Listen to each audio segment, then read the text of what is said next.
Bienvenidos nuevamente, es un gusto estar aquí con el profesor Paolo. Estamos transmitiendo desde la Escuela Superior de Comercio y Administración, Unidad Tepepan. Profesor, ¿cómo estás? Hola, muy buenas noches, maestro. ¿Cómo le va? Bien. Aquí con el calor. Caray. Sí, se siente un incremento, no se equivocan los del clima, es muy bochornoso, pero ni el viento, ni el calor, ni la lluvia, ni los sismos van a impedir que nosotros Estemos aquí, maestro. transmitamos algo. O sea, los que nos portamos mal es algo que es una probadita de lo que nos espera en el invierno. Sí. Así que pórtese bien. Habrá que portarse bien. Y hablando de bien portados, ¿Qué trae ahí, maestro? pues En tu libro de la vida. una frase que recomendamos la lectura desde el inicio de este libro que se llama La Revolución del Aprendizaje. Y viene aquí una frase que quisiera compartir y dice así: el aprendizaje es más efectivo cuando es divertido. ¿Está usted de acuerdo, maestro? Sí, maestro. Realmente, vamos a hablar primero de cuando éramos estudiantes, ¿no? Para recordar a nuestros profesores. Porque de repente nos tocaban maestros y pues no tenían nada divertidos y las clases se hacían medio pesadas, ¿no? Y recuerdo, digamos, bueno, en kinder, primaria, todavía como que eran las clases mucho más didácticas, ¿no? Pero ya pasas a prepa, como que ya entra lo solemne, ¿no? O sea, ya te encuentras a profesores más solemnes, más serios, no les gusta bromear, no les gusta, y su didáctica es distinta. Pero también hay profesores que su didáctica es muy divertida, buscan maneras de transmitir el conocimiento que sean muy dinámicas, ¿no? Y que el tedio no gane a la clase. Y se hace, pues, es una especie de invitación a ser partícipe de esas clases, porque digamos que de un lado de la balanza está la parte del rigor, la parte estricta, la parte muy disciplinaria, y del otro lado, bueno, pues esta cuestión del humor, esta cuestión que facilita y que hace que las cosas fluyan. Y efectivamente, a nosotros, bueno, a mí también en lo personal me tocó en los primeros años de escuela, pues esta parte muy disciplinar, ¿no? O sea, muy serios mis profesores, mis profesoras. Ya en mi bachillerato fue cuando tuve la oportunidad de conocer otras formas de enseñar, otras formas de aproximarnos al conocimiento, ¿no? Sí, formas están más dinámicas. Debería de haber en esto un estanque de arena como que ya aprendiéramos divertidos, ¿no? Pero si podríamos poner nosotros aquí, sin ponernos eruditos, o sea, categorizar a los profesores, o sea el maestro que es buena onda, que hace la clase muy amena, que es muy didáctico, que trae juegos, que siempre quiere involucrar a los estudiantes, ¿no? Que siempre está en este juego constante. Pero también está el maestro que es todo serio, que es yo imparto mi clase y pues, lo que ustedes pueden captar y vamos, ¿no? O sea, no hay ese espacio incluso de un diálogo, o sea, no hay un diálogo, no se permite un diálogo, y no es que lo prohíba el profesor, sino que el profesor puede incluso inhibir eso, como con la presencia fuerte, reacia de su presencia, ¿no? O sea, los jóvenes muchas veces o su timidez les va a hacer no preguntar, no interactuar con el profesor, ¿no? Entonces dicen, es que no preguntan eso, pero también creo que la parte no darle la confianza a los estudiantes provoca eso, ¿no? Que no se pregunte, o que no haya interacción, digamos, entre el profesor y el alumno. Cosa distinta cuando tienes actividades, ¿no? Cuando la clase puede ser lúdica. Y aparte de la cuestión lúdica, en este momento pensaba yo cómo se debería de procurar esta educación integral. Y para ello, bueno, pues también se dan oportunidades a cuestiones de expresión como artísticas, y bueno, mucho la parte de la comunicación. Pero ¿tú qué opinas, profesor, de si esta posibilidad de enseñar con humor es derivado de un área de especialidad? por ejemplo, las escuelas que son de físico-matemáticas pues son más áridas, son más difíciles de poder generar esta dinámica. Sí, es en las de ciencias duras. Ciencias duras, Ciencias duras. En las ciencias duras que es, digamos, lo duro, ¿no? Que son los serios y todo. No, debe de haber, porque sí hay casos en donde hay profesores que se dedican a las ciencias duras y que hacen las clases muy amenas. En alguna ocasión le comentaba que yo tuve un profesor que, o sea, nada más recuerdo el nombre, ¿no? Se llama Gerardo, pero creo que fue un curso, no fue ni siquiera de la universidad o la escuela, fue un curso que yo tomé por fuera. Y el maestro, contándonos historias, nos iba enseñando a derivar, ¿no? Nos iba enseñando a integrar, nos iba enseñando muchas cosas, pero con esa historia. Y a lo mejor suena así como que, ¿cómo que las historias vas a derivar o vas a integrar? Pero él nos iba contando. Él mientras iba derivando, me las iba integrando y no, y es que esto, y es que el otro, y así. Y de repente, pum, te integraste a la clase, comprendiste, ¿no? Porque también él nos comunicaba, decía, es que las matemáticas son un lenguaje. Bien. Cuando tú comprendes el lenguaje de las matemáticas, pues es mucho más fácil entrar a ese mundo, ¿no? La parte de la matemática también, por ejemplo, en el arte, o sea que muchos artistas, por ejemplo, también se nos olvida que son muchos matemáticos son artistas. Claro, ¿no? O sea, esa parte sensible. Pero hay otra parte que vemos nosotros duro, ¿no? O sea, es que es difícil hacer profesor porque no pasa nada. Teníamos, yo tenía un profesor en la escuela donde estudiaba, no voy a decir nombres más porque a lo mejor vive el esto de estar ahí, ¿no? Pero, pero ya no te puede reprobar. No, maestra, pero sí me puede buscar. Te dicen, bueno, sí, voy a decir su apodo, ¿no? Le decían el policía. Entonces con él nadie pasaba ni cálculo diferencial ni cálculo diferencial. Y era el único que presentaba, que podía elaborar los exámenes. Bueno, la recuperación o lo que sea. Y entonces, nadie pasaba. Lo que él hacía es, cada generación iba, a ver, tú ya eres antiguo, por ejemplo, ya tienes, ¿cómo se llama? Antigüedad aquí, 6, vayas a ver. Tú eres nuevo, eres de los nuevos, todavía te falta, tú frígate y no vas a pasar. Entonces, esa era su dinámica, ¿no? Es el maestro. Pero le teníamos miedo, o sea, y llegaba el momento que no ibas a entrar con él. Porque aunque entraras con él ibas a reprobar. De todos modos. Pero sí había maestros que hacían la clase muchísimo más, ¿no? O sea, son dos ejemplos, el maestro Gerardo y el maestro policía, que uno era muy rígido, o sea, rígido como militar, y el otro era muy ameno, o sea, te contaba historias con Bueno, ahorita que compartías esta parte de cómo las matemáticas están inmersas en el arte y mucho de los quehaceres de nosotros, en algún momento yo trabajé en la Escuela Superior de Música de Bellas Artes. Y había un maestro que daba la materia de armonía y me llamaba la atención porque él siempre me decía, es que en realidad lo que yo doy de clase a los alumnos que estaban ahí de todos los instrumentos que se compone una orquesta sinfónica, me decía, lo que ellos no saben es que están haciendo matemáticas. O sea, cada vez que va entrando un instrumento es como si fuera el resultado de una matriz de tal, ¿no? Y me decía, que no les vayas a decir porque se espantan, ¿no? O sea, este temor al novelismo de las matemáticas, ¿no? Y matemáticas, esto ya es difícil. Sí, números, ¿no? Quebrados. Sí. Cuando estás en la primaria, quebrados. Ah, sí, desde el nombre ahí, ya me quebré. ¿Por qué tienen ese nombre? ¿No? Entonces, sí se vuelve, pues, de primer acercamiento de temor, ¿no? A ver cómo nos toca, ¿no? Y bueno, en este sentido, también el Instituto Politécnico Nacional tiene ese prestigio, ¿no? Y sobre todo en las carreras de ingenierías, las ciencias duras o en las biológicas, sí se tiene ese prestigio de matemáticas, ¿no? Ahorita recuerdo también otra anécdota cuando me toca, porque yo fui becario de la maestría, entonces me toca dar mi primer ponencia en una universidad, en la Universidad del Caribe.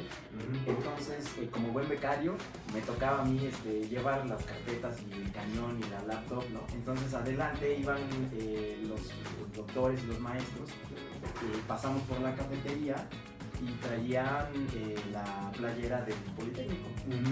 Entonces, pues va pasando, y cuando yo voy pasando, dicen, chavos del Politécnico. Híjole, esos son no, son bien rudos, ¿no? Decían, son bien rudos. Y yo, pues no todos, ¿no? No todos.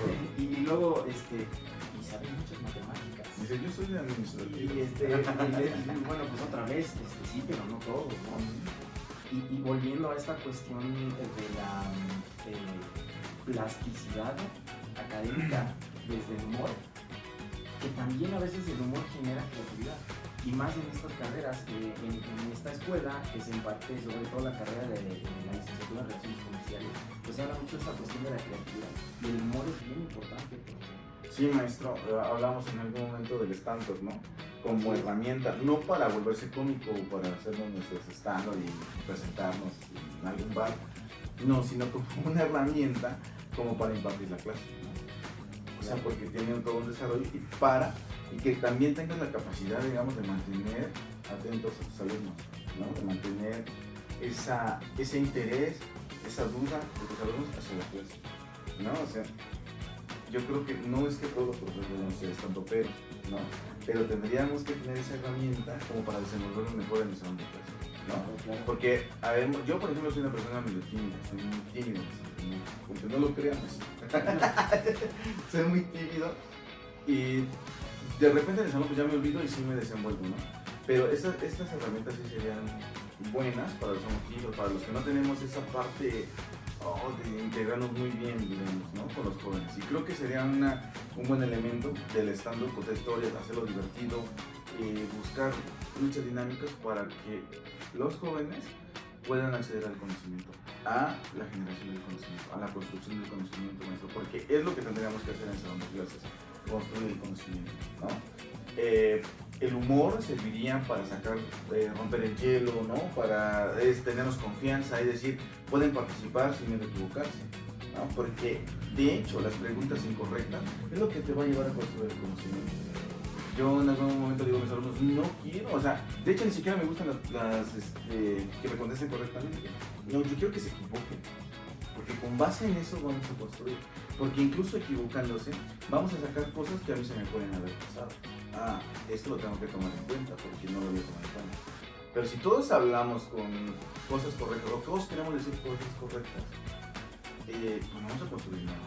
Claro. Porque tenemos que ser incorrectos. Sí, pero por más que también se quiera hacer totalmente correcto, es muy difícil, no se puede alcanzar ese nivel, ¿no?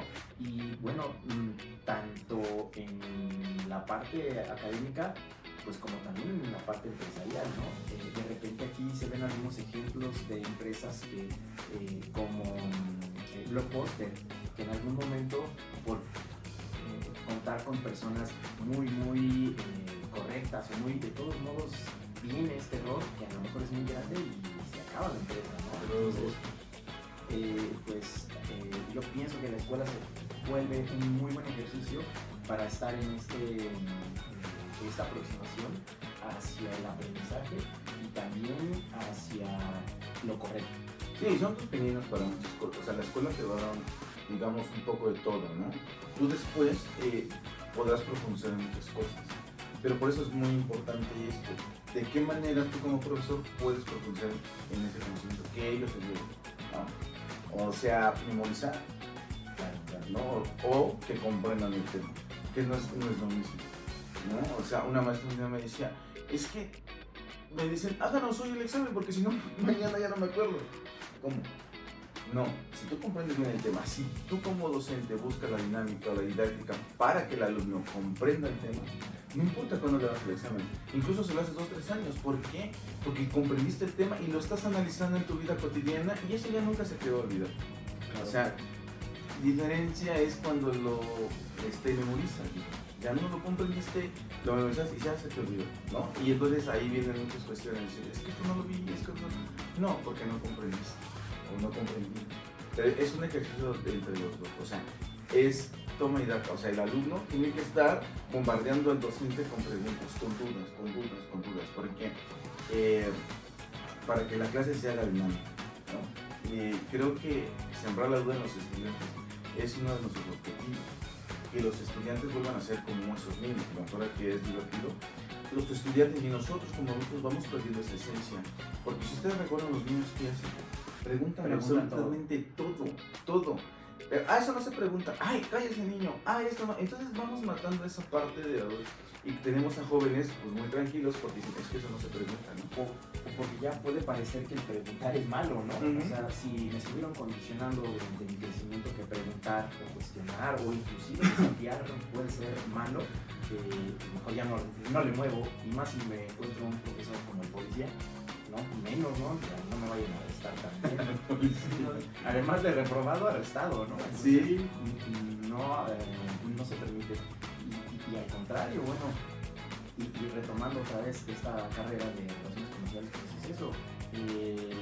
La empresa, tanto como la misma escuela, está ansiosa de que la gente cuente historias y de una manera amena, de una manera agradable, ¿no? Muchos de los éxitos en las campañas publicitarias recurren también al humor. Y si no se está practicando desde la misma escuela, pues entonces ¿cuándo, no? Se va perdiendo eso, ¿no? Entonces, sí, la creatividad del humor, ¿no? Gandhi, el pollo, ¿no? El bachoco. Sí, todas esas las cosas campañas que el de humor. Bachoco son muy buenas. Ajá. Recientemente Gandhi hizo una campaña que pintaban las barbas, como los bailes de barrio. No, o sea, Juan Rudolfo no, se presentan también.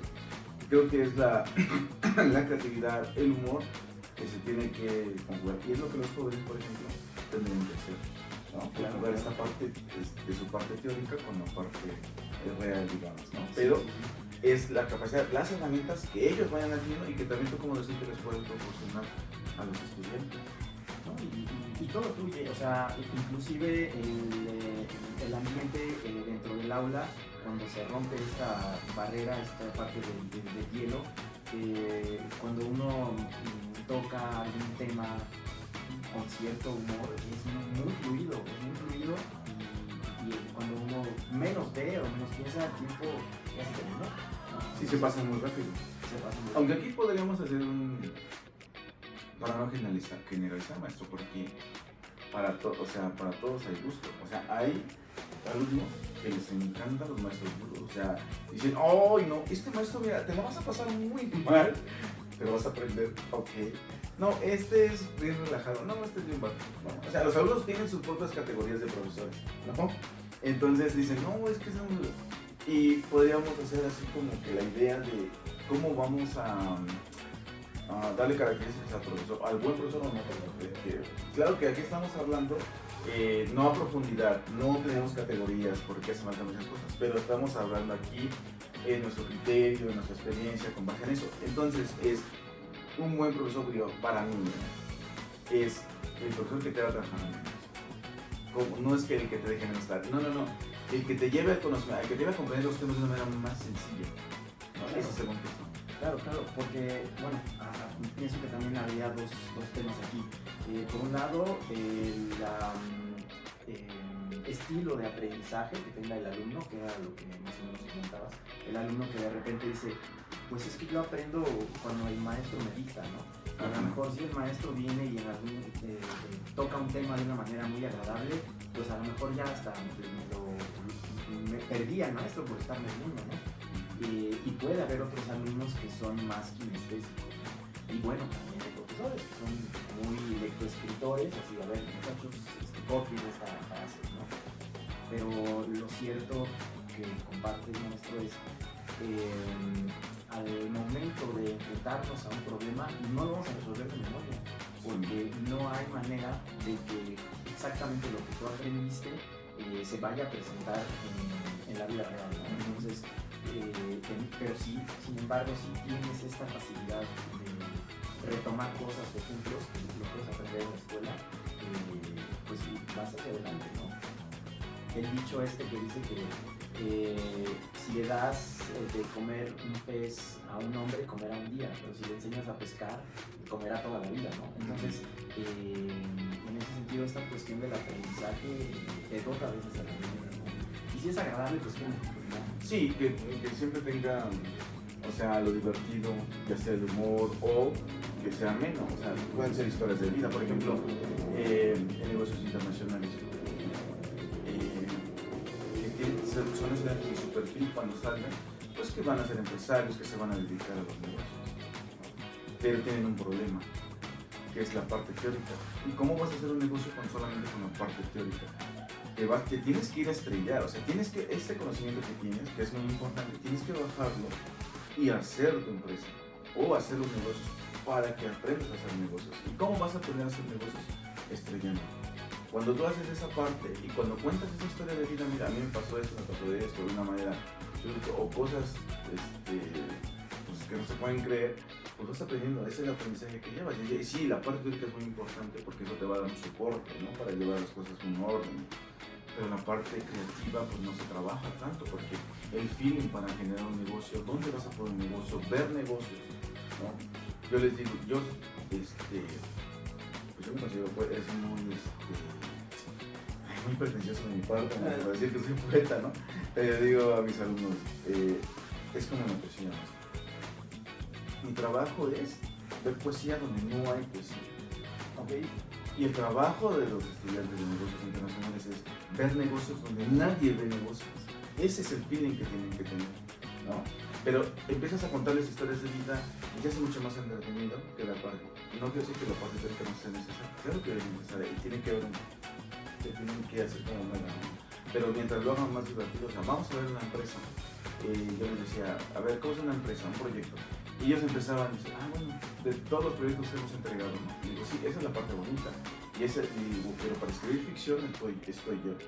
O sea, la parte real, ¿no? Y me tenían un proyecto, y sí, ¿de dónde sacan los recursos? Oye, pero ya contemplaste que te pueden clausurar, ya contemplaste que donde quisiste poner tu empresa no se puede. Ya contemplaste que los vecinos no te van a dejar ponerla, ya contemplaste esto, ya contemplaste estas cosas que están en la cotidianidad, que no se ven en los libros, por extraña razón, porque muchos, no todos, no voy a generalizar, pero muchos de los libros de empresa lo hace gente que no ha hecho una empresa en su vida. Claro, claro. Entonces son elementos que tienes que estar ahí, que tienes que contar, pero de una manera, digamos, amena. O sea, son cosas que a lo mejor a ti es una desgracia en tu vida, pero después ya cuando pasa tiempo dices, ay, no, lo que me pasa. Pero a veces a partir de esta desgracia, o a lo mejor en algún momento se sufre y se aprende y a lo mejor ya después se sonríe, ¿no? Sí. Ahorita estaba pensando en estas cuestiones que se comentan desde la parte cultural de la gente que vive Oriente, donde se está programando y condicionando para que solamente sean exitosos, y si en algún momento viene un rompimiento o un fracaso, es devastador porque no se entrenó para eso, no se practicó para eso, y entonces eso vuelve un verdadero desafío. Sí, maestro, esta es la resiliencia, o sea, la frustración, o sea, no les enseñamos a los alumnos a tener esa parte, ¿no? Así van a fracasar. Y probablemente no, o sea, probablemente sí existan casos que dicen que el primer emprendimiento que hagas funcione y sea muy exitoso, ¿no? Pero muchos no. Muchos se van a ir a estrellar. Y tienen que tener esa capacidad de reponerse y decir, bueno, ya aprendí, ya no voy a hacer esto, ya no voy a hacer el otro. Y vas aprendiendo, vas creciendo, ¿no? Con tu negocio. Si te gustan los negocios, pues vas aprendiendo mucho. Pero es haciéndolo, ¿no? Entonces, bien, la formación de la escuela, la formación que tengas en la escuela, te va a servir, por ejemplo, si estás trabajando en la empresa, te va a servir. Porque puedes copiar incluso la manera en que tu profesor te presente el conocimiento. O sea, todos tenemos un referente. Y es ahí también importante la figura del profesor, del docente. Porque tú no sabes, tú no tienes idea de quién vas a ser referente. Claro, o sea, tú das tu clase, pero va a haber uno entre miles que va a decir, es que ese maestro me marcó, es que ese maestro me enseñó esto, y tú no lo sabes. Y por eso hay que cuidar siempre las formas, ¿no? Porque tú no sabes de qué manera puedes impactar al estudiante, porque lo puedes impactar de una manera positiva o de una manera negativa, ¿no? Entonces, viendo las formas y haciéndolo divertido y eso, o sea, que todo se relaje en el salón de clase, creo que es muchísimo más llevadero. Claro, y bueno, la otra parte que también tal vez suceda en otros esquemas que son muy rígidos, como tal vez la educación en las formaciones militares, pues ahí sí es otro enfoque completamente diferente, ¿no? Pero aún así deben de tener también cierto humor para tocar ciertas cosas, ¿no? Ciertos puntos en los cuales debe uno estar relajado, y también en el trabajo, no solamente en la escuela, ¿no? Sí, esta educación militar que obedece ciertos perfiles, perfiles de los padres, ¿no? Que quieren dotar al hijo de decir, bueno, tienes que tener estas herramientas para la vida, es una disciplina férrea, ¿no? Te van a enseñar, voy a ponerle entretenido, porque antes decía así, ¿no? Ahí te van a volver hombrecito, ¿no? Vas a aprender cosas de la vida para que veas que la vida no es tan fácil, que es dura, ¿no? Y te van a dar herramientas y lo otro, y todo es rígido. No, la frase de antes, ¿no? Que también comentábamos en algún momento, es que la letra con sangre entra, ¿no? Entonces, pues ese también es un modelo de enseñanza-aprendizaje bien complejo, ¿no? Arcaico. Donde estaba permitido que inclusive el profesor le llamara la atención físicamente al alumno, ¿no? Entonces, sí. Algunos nos tocó todavía esta parte del borradorazo y el gis, ¿no? Entonces, y estaba bien visto, ¿no? Así de, oye mamá, el maestro me pegó, pues algo habrás hecho, ¿no? O sea, te lo ganaste, ¿no? Entonces, es otro esquema, otra forma de ver el aprendizaje, ¿no? Es el contubernio que tenía el profesor con el padre de familia. Porque el padre de familia iba con el profesor y decía, ya eso lo encargo, y usted lo puede corregir como quiera. Le puede pegar y eso porque es por su bien, ¿no? Y entonces el profesor en alguna ocasión pues sí se lo tomó en serio, ¿no? O sea, yo estoy en ese parteaguas, digamos, estoy en ese momento histórico en donde ya casi no se hace, pero me tocó, no me pasó a mí, nunca me lo hicieron, claro, pero sí me tocaba ver porque en mi escuela habían dos profesores ya mayores, muy mayores, entonces me tocó ver cómo pero una puntería buena, maestro, porque pum, el gis, ¿no? De que cayera, ¿no? O pon tus dedos así y reglazo, ¿no? Porque no estabas poniendo atención, o las orejas de burro. Esa parte a mí, ya no me tocó tanto, pero sí tuve alguna experiencia, o sea, de ver algunos profesores, ¿no? Pero también puede y existe, hay algunos docentes que creemos, no estamos criticando a nadie, todos tienen sus formas, ¿no? Claro. Estamos exponiendo estas cuestiones. ¿Por qué? Porque la manera del docente, mientras sea su forma de enseñanza es respetable, mientras sea con respeto. ¿No? O sea, no estamos criticando a nadie, estamos exponiendo. No, y que también históricamente era otro momento. A lo mejor en estos días nosotros ya podemos identificar a algún alumno que se diga, es que este alumno tiene cierto perfil de un espectro de atención o de autismo o sea, no es que no quiera o que no pueda, más bien no se puede quedar tranquilo, ¿no? Y de repente pues empieza a incomodar, a distraer a los demás y pues a lo mejor la violencia era la única manera de ponerlo quieto, sin saber que a lo mejor el camino o la solución para este caso pues era otro, ¿no? Sí, hay muchos padecimientos que ahora conocemos y que provocan esto. O sea, yo por ejemplo, voy a poner un ejemplo, porque yo era muy intento en la primaria, secundaria. Yo cuando me di cuenta que el modelo tradicional no me ayudaba, fue hasta la universidad. O sea, yo estudié un sistema modular que es mucho más, la carga más hacia el estudiante, como más independiente, estudias de otras maneras. Me di cuenta que el sistema tradicional no me ayudaba tanto, porque a mí me gusta estudiar, me gusta estudiar solito, ¿no? Y yo dije, qué padre, esto está padre, digo, esto sí me gusta, ¿no? Y es cuando me doy cuenta que rendí más en la escuela que el sistema tradicional. O sea, nunca hice tarea, no tengo que confesarlo, de primaria, secundaria, nunca hice tarea. ¿Por qué? Porque yo quería jugar. O sea, yo lo que quería era jugar. Y tareas nunca iba a hacer. Entonces era regaño tras regaño, porque en mi libreta no trabajo en clase, no hizo tarea, no trabajo en clase, no hizo tarea. O sea, entonces en la casa me decían, nunca tengo tarea. Como mi hermana siempre fue muy brillante en la escuela, pues llegaba y se ponía a hacer tarea. ¿Y a ti no te dieron tarea? Qué extraño, sí. Hasta que me revisaron el cuaderno. Pero antes no se detectaban esas cosas. O sea, todos éramos 30, 40 niños con padecimientos distintos y nadie detectaba eso. Bueno, ahora está justo el concepto de el aula invertida. O sea, no, la tarea no se hace en la casa, la tarea se construye entre todos aquí en el salón. O sea, yo les voy a dar algún tema a elegir, pero finalmente se va a resolver aquí. Entonces el alumno también descarga toda esta presión de, pues es que tengo que hacer esto como de manera muy operativa, como por destajo, ¿no? Sí, ya por obligación, digamos. Y no sirve de nada la tarea por obligación. bueno, ahí ya me estoy aventurando a hacer afirmaciones muy locas, ¿no? Pero, pero yo creo que si te obligan, pues no, porque lo haces así, es como el profesor que te diga, hazme 20 páginas de tu nombre. O sea, González, Mercado, Paolo, o sea, ¿y qué me sirvió? Sí, claro. Bueno, la caligrafía. No, maestro, la sigo teniendo horrible. Sí, y a veces ni siquiera así luego uno la termina ahí aprendiendo, ¿no? Pero sí, hay también desafíos a ello, ¿no? De cómo lograr sembrar en el alumno esta otra pues, inquietud por este aprendizaje o por esta reflexión sobre un tema, ¿no? Entonces, no es lo mecánico que se pueda hacer, sino esta proyección que se le pueda dar. Este tema que tú vas a ver te puede ayudar a resolver un problema allá afuera, ¿no? Porque igual vuelvo a lo mismo.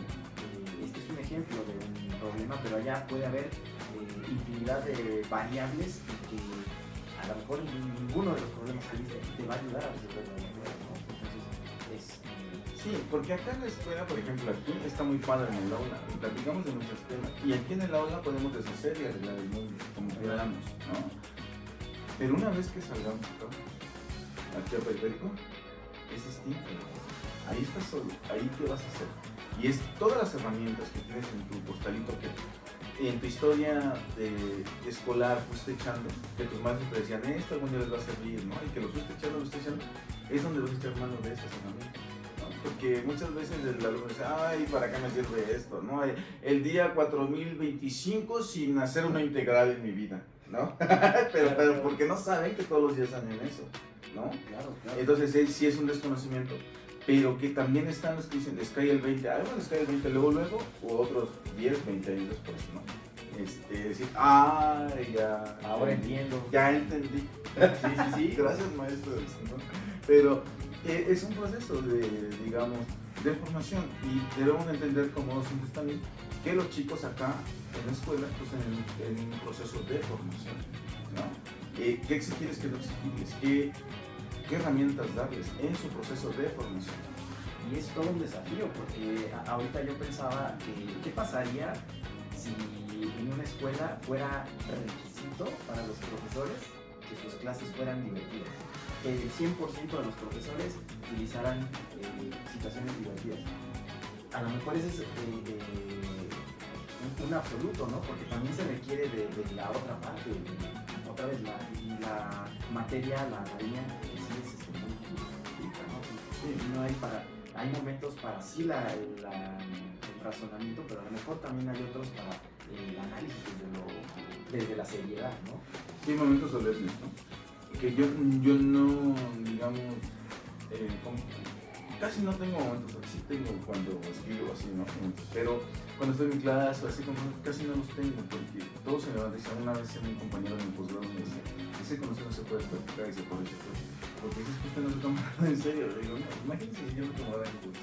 O sea, pues no, o sea, claro que no me la pasaba riendo de lo que sea, pues no, claro que tomaba la seriedad por sí, ¿no? Pero en el momento dado, cuando ya estaba tenso, porque luego se ponen debates muy tensos, pues de repente sacas el chistoretillo o así, y entonces eso rompe ya el ambiente tan tenso que puede haber allí, porque los debates teóricos se ponen luego muy fuertes, ¿no? Entonces ya, tranquilo, ¿no? Entonces, y ya en el calor de eso, pues es que no es un medio, pues no. Pero hay maestros que sí son muy serios, ¿no? Pero vamos a decir, lo que cada quien tiene sus formas. No queremos decir no quiero decir que sea bueno o sea malo, simplemente estamos exponiendo acá y estamos exponiendo de una manera somera, digamos, ¿no? O sea, no estamos con profundidad, porque los que estén viendo el podcast, pues sí nos van a escribir maestros y decir esto. No saben nada. Y eso me causa risa. Ustedes son profesores. Y no me causa risa. No me causa risa su programa. Y quisiera saber de qué dan clases, ¿eh? Porque para no ir, ¿no? Si así como hacen el podcast dan clases, voy a sacar a mis hijos de ahí. No, pero bueno, es eso, maestro. Decir, cómo esta parte divertida puede hacer las clases muchísimo más amenas, ¿no? Ahí, por ejemplo, no todos los maestros tenemos esa cualidad de ser divertidos en la clase. Hay quienes ya tienen esa habilidad, o sea, son muy chistosos, son así dinámicos. Hay quienes tenemos la cara chistosa, pero nada más, maestro. Y con eso pues nos podemos defender un poquito. Pero hay muchos que no podemos ser así como que... A mí me cuesta trabajo, por ejemplo, lo acepto, la parte didáctica, por ejemplo, hacer juegos, ¿no? Pero hay maestros que les facilita mucho eso y para los alumnos eso, el conocimiento se les facilita muchísimo. A mí se me da más, por ejemplo, contar historias de vida. Okay. Tratar de decir, bueno, esta parte teórica, por ejemplo, en las relaciones internacionales, que es realismo, no realismo, estas cuestiones que vemos ahí, a ver, ¿cómo el mundo está con esta teoría? O sea, ya lo teórico lo vamos a poner acá en un caso específico. A ver, hombre, Donald Trump es realista, no realista, esto, y es no realista por esto, o es realista por esto, por esto. Esto que hace es realista, esto que hace no es realista, esto que hace es institucional. Estas cuestiones, yo más trato de trabajar con estas historias de vida, o sea, poner en la parte realista, ¿no? Y hacer muy chistoso o tener una dinámica mucho más así didáctica me cuesta. Hay maestros que tienen esa habilidad y yo los admiro mucho porque yo soy incapaz de eso. Claro que si lo trabajaría, pues claro que podría, ¿no? Pero me cuesta más trabajo que los que tienen ya ese feeling, esa esencia de decir, bien relajado en la clase del maestro. Sí, ¿no? Y bueno, la otra parte de este dicho de pues la experiencia hace al maestro, ¿no? Sí, se tiene que tener este feeling, tanto para, a lo mejor, bueno, también, si se está demasiado relajado, es un momento en el cual, bueno, ahora sí, entremos y pongamos atención a esto, ¿no?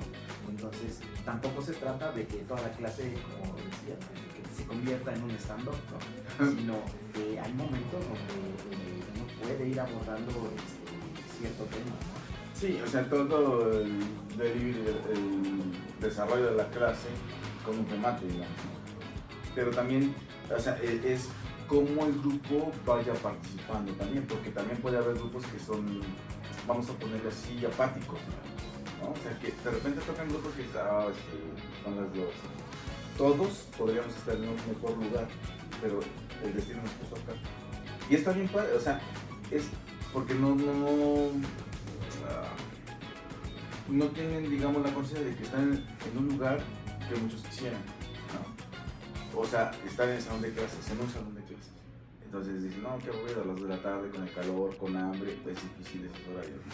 Y entonces de repente a esos grupos, yo creo que sí tendrían que tener un profesor que prenda las clases. Que sea dinámica, sí. Bueno, a mí a veces me ha pasado en las clases de las 7 de la mañana, porque llegan corriendo con la adrenalina de ya no voy a llegar, y empiezan, o sea, ya llegan, se sientan y empiezan como a bajar un poco la tensión que traían, ¿no? Y yo pienso que también esa hora es de repente muy difícil. Con sueño, maestro. Con sueño, sí. Estoy empezando, ¿no? Desvelo. Como igual la última clase cuando es ya las 10, ¿no? O sea, sí. Por muy gracioso que sea el maestro, así decirlo ya. Por más que sea Polo Polo, bueno, se me va el burribú, no, ya no al caso, ¿no? Sí, ya, no, Polo Polo ya, ellos no les tocó, ¿no? Vaya, a nosotros, sí. Ahora somos estandoperos, ¿no? Sí, Vallarta, ¿cómo se llama el de Monterrey? El Franco Escamilla, el Cojo Feliz, el Cojo, no, pues esto es una industria, o sea, sí, la posibilidad es la personalidad de contar cuestiones de lo más anecdótico, pero si se le va preparando, y bueno, al final también es un producto que se ve desde el marketing, ¿no? Es un producto que va a satisfacer una necesidad y la gente pues paga por ello, ¿no? Y hay otros espacios donde a lo mejor el estandopero a veces es hasta grosero, o sea, no solo es el humor, sino la grosería, y la gente va por eso, ¿no? Sí. Y aún sabiendo que de repente lo puede agarrar como blanco para descargar, traigo un chiste de calvo, ¿no? Y a lo mejor llega alguien con esas características y sobre él, ¿no? Y aún se pagan. Pero hay una herramienta en el stand que podría servir para los profesores, porque sí, también en los grupos también de repente hay un alumno o alumnos que quieren hacer muchas cosas. Oh, claro. Y te puedes decir, una vez está bien, pero incluso les puede ya caer mal a todo el grupo, ¿no? Y esa herramienta, por ejemplo, a que se somete el comediante enfrente, que alguien le esté gritando cosas y cosas, y esa habilidad que tienes para tranquilizarlo, para calmarlo, para que incluso el público se le voltee, ¿no? Que el salón diga ya, ¿no? Son muchas herramientas que debemos de tener como docentes, pero claro, o sea, con la experiencia, creo que un maestro con mucha experiencia ya sabe cómo llevar esos grupos, digamos, ¿no? O sea, esas cuestiones. Cuando empiezas a dar clases, creo que eso te aterra un poco, es cómo puedo poner orden, pero incluso en esos tiempos, qué palabras, qué cosa puedo decir y qué no puedo decir, cómo lo puedo calmar sin que me acuse de tal cosa o cosas así, porque eso sí hay que decir, o sea, ya es una cuestión de mucho respeto, que nadie, o sea, que hay que poner límites, pero hay que saber poner límites con mucho respeto. No, y definitivamente a veces también puede suceder que se cae en el boicot y pues ya la clase es sí, y pues se pierde completamente el objetivo real de la clase, ¿no? Entonces se desvía completamente y que al final aún así se vuelve una anécdota para recordar, ¿no? Sí, de todos los maestros vamos a aprender. O sea, yo digo a mis alumnos, de todos vamos a aprender, de todos.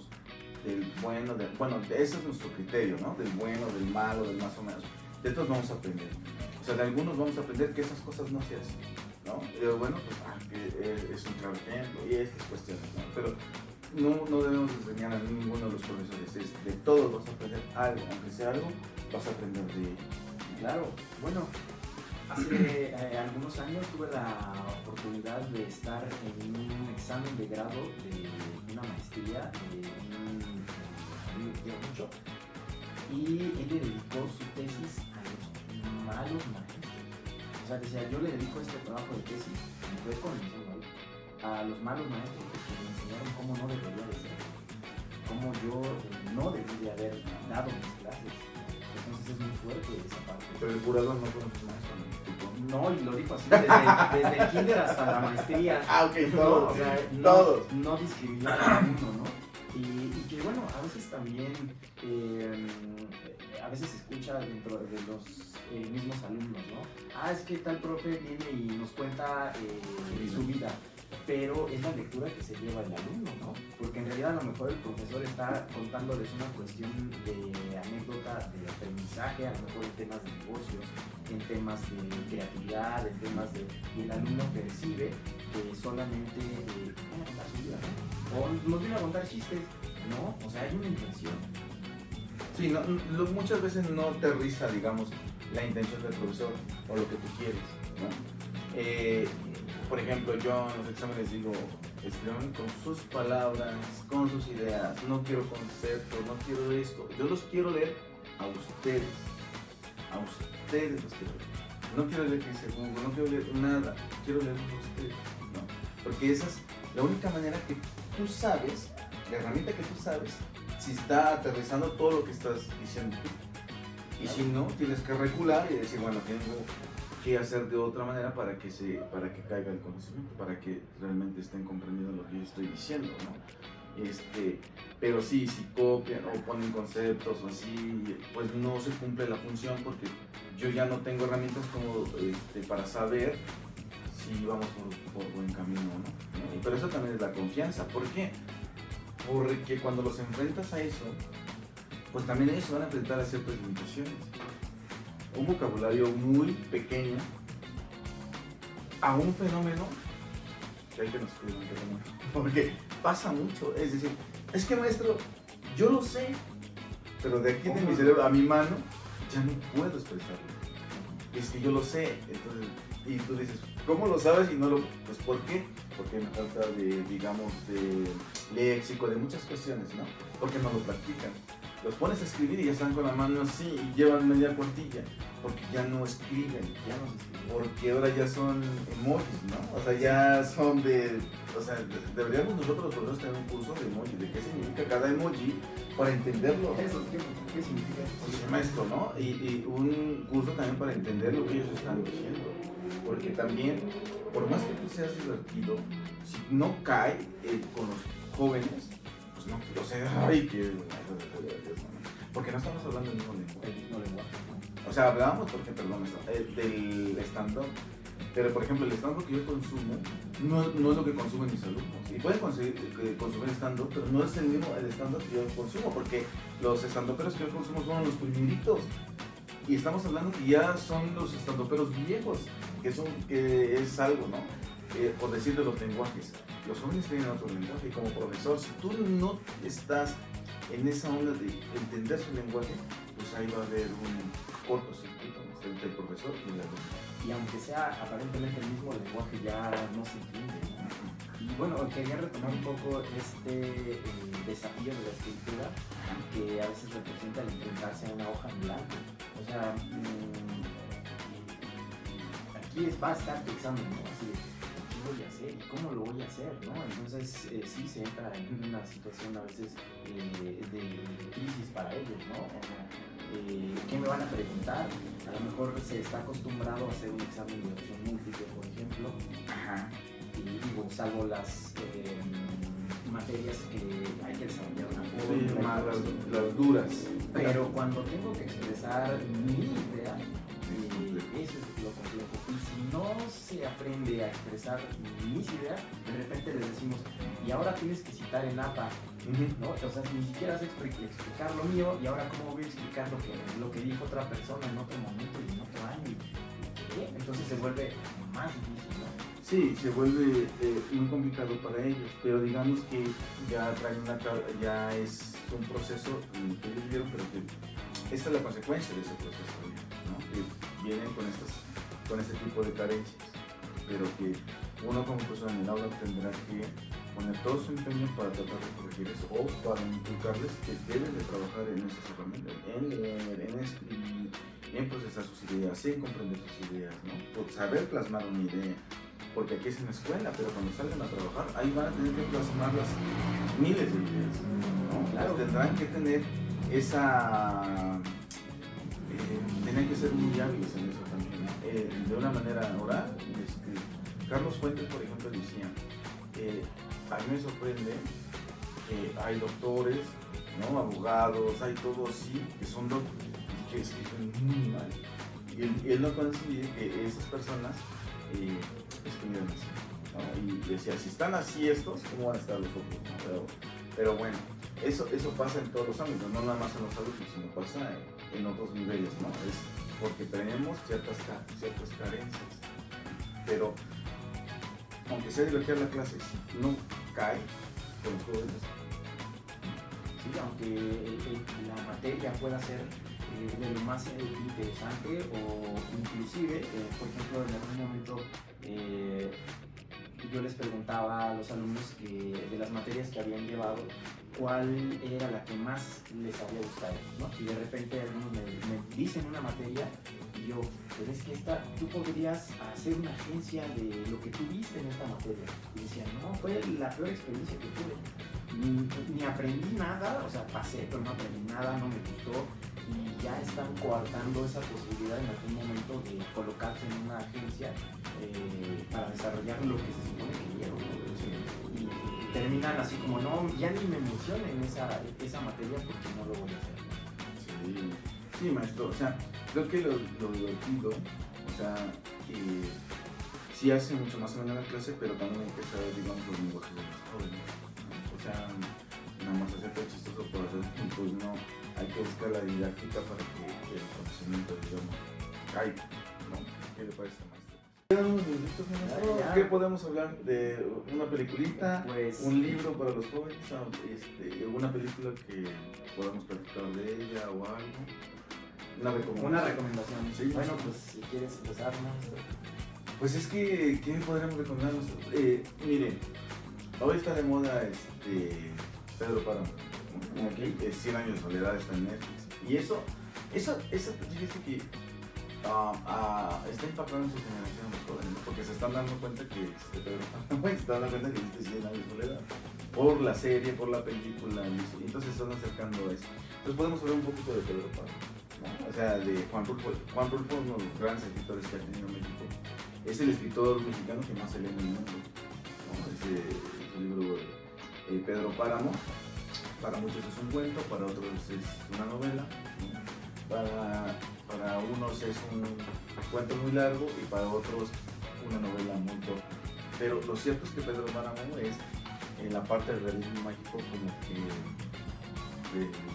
digamos, hablamos de Pedro Páramo, de Juan Rulfo, que originalmente decían es un cuento, pero es un cuento muy largo, para otros es una novela muy corta. Bueno, es un debate, ¿no? Pero siento que es una lectura obligada para cualquier, digamos, para cualquier ciudadano, para cualquier mexicano. Y ahorita está de moda por la película que está en Netflix. Yo debo de decir que yo no he visto la película, ¿no? Pero es un representante, es el, digamos, uno de los máximos representantes, digamos, del realismo mágico, en donde el autor te va llevando, tú no sabes qué está pasando, tú no sabes qué es lo que pasa hasta que ya vas metiéndote en la trama, y de repente dices, pues es que aquí podemos todos ser Pedro Páramo, ¿no? Todos, muchos, ahora en la actualidad, que está mucho el tema de moda, andamos buscando a nuestro padre, ¿no? Claro, o sea, son temas de memes y tú no tienes padre, o tu papá se fue por cigarros, ¿no? Lo cierto es que México es un país donde muchos podríamos ser Pedro Páramo, donde todos andemos buscando a nuestro padre, ¿no? Es una novela que nos va a llevar a un tiempo revolucionario, ¿no? Todavía con ese aroma de la revolución, pero donde el misterio, digamos, nos va a atrapar, porque no se sabe. No soy bueno contando los libros porque si les voy a... Pero bueno, ya no voy a tocar porque es un libro de... Ay, sí, bueno, ¿no? Donde, pues sí, tú crees que están los, pero no necesariamente. No necesariamente están. Bueno, si no están vivos, ¿cómo pueden estar? Claro, pero ustedes investigan. Pero Si no están vivos, ¿cómo pueden estar? Pero fíjate, este concepto lo explica el Hombre Araña con los multiversos, ¿no? O sea, cómo poder estar no solo en un solo lugar, sino en diferentes dimensiones, ¿no? Diferentes dimensiones y diferentes versiones de uno mismo, ¿no? Entonces, se puede dar, ¿no? Pues sí, para que vean que no nada más es los Vengadores, ¿no? Que, claro. que eso ya se hacía, otros universos ya se hacía antes, Juan Rulfo ya lo hacía con Pedro Páramo, ¿no? Pero es una lectura que pues se la recomiendo, que lo hagan. Seguro ya lo leyeron en la secundaria, ¿no? Porque es un libro que se lee en la secundaria, en la prepa, ¿no? Pero si no lo han leído, creo que lo pueden leer. Yo creo que es uno de los libros que casi siempre hay en la casa, ¿no? O sea, Pedro Páramo, Ya no llamas. Creo que siempre está en la casa, o sea, si lo tienen ahí, desenvuélvelo. Yo creo que les va a gustar, es un libro que se lee muy rápido, media hora, una hora, y ya va a acabar. Y yo creo que les va a gustar mucho ya después de la película. Ya no he visto que de la película, pero ya la veré próximamente. Sí, hay que estar pendientes de ello. Y yo recomendaría la película El silencio de los inocentes.